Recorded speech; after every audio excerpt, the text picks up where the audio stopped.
Ghetto preacher. So how was the ark, Noah's Ark?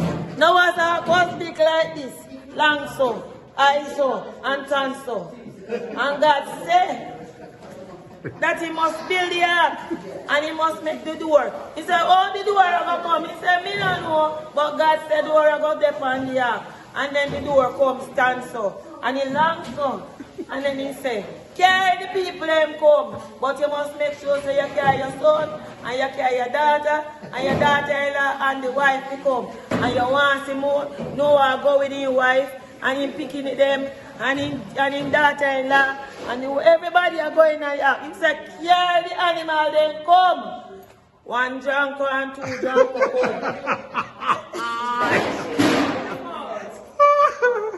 Them are the first one, then the pigeon come after that. And then after the pigeon then come, then you have the snake come. And then you have the lion come. And then you have this zebra come. And everybody are walking 2 by 2, you know.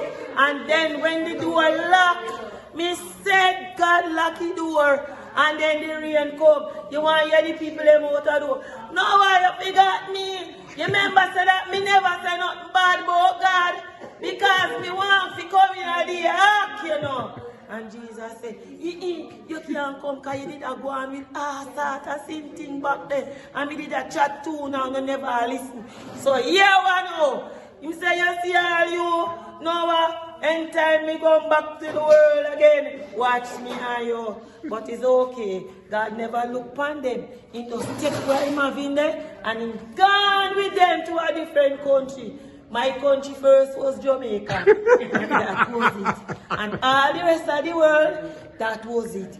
And there it is. Amen. Amen.